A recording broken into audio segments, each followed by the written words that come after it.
The trauma brain, breaking old patterns. See, let me begin by saying you can't think your way out of trauma. You cannot feel your way out of trauma. You have to systematically release your way out of trauma. Because trauma is not the event that happened. Trauma is the imprint of that event that remains in your nervous system. When something overwhelming happens, the amygdala becomes hyper alert and the hippocampus struggles with even context of what is going on. And the prefrontal cortex, the executive thinking part of the brain, weakens, overloaded by all the neurochemicals that are coming out of trauma.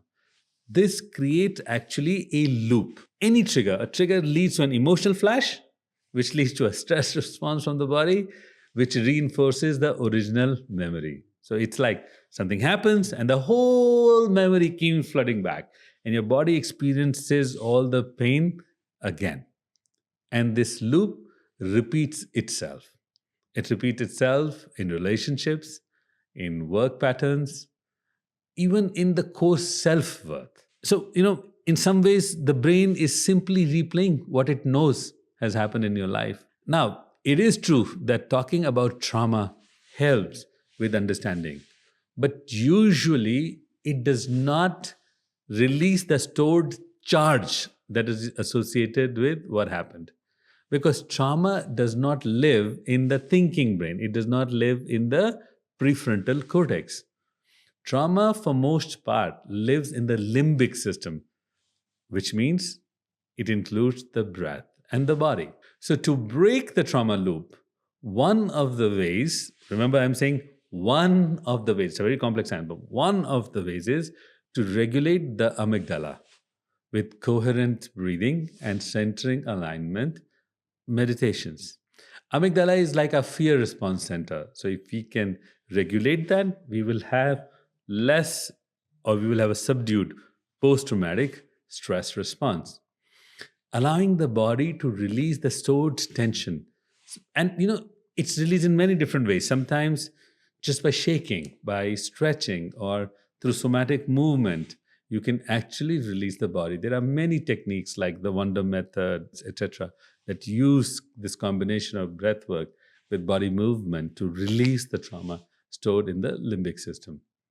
Also, you can use meditation to observe the emotions that are coming up without becoming them or without being captured by them, noticing and letting go. Noticing and letting go. Like in the I Am app, we have a self-healing meditation that's specifically designed for helping you let go of the trauma that may be embodied in the system. Now, this also creates new emotional experiences that override old memory circuits. See, trauma fundamentally is a memory that lives in the body.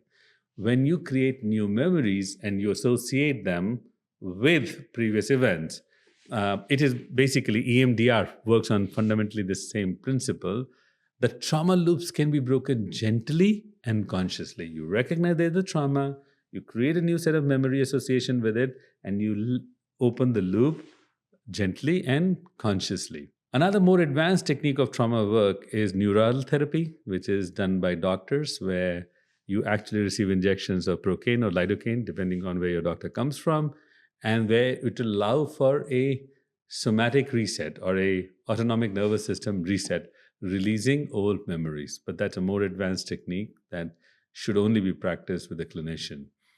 See, healing fundamentally is a process of retraining the nervous system. Healing from trauma is fundamentally a process of retraining the nervous system, regenerating a new way of being, letting go of past memories, and making space for something wholesome to arise. So it does need letting go. It does need new positive association or regeneration, and it does need integration of everything that we have to come to learn or experience from this. So this is why I call it, at least from the brain point of view, it's about breaking the loop and allowing yourself to be released from the trauma.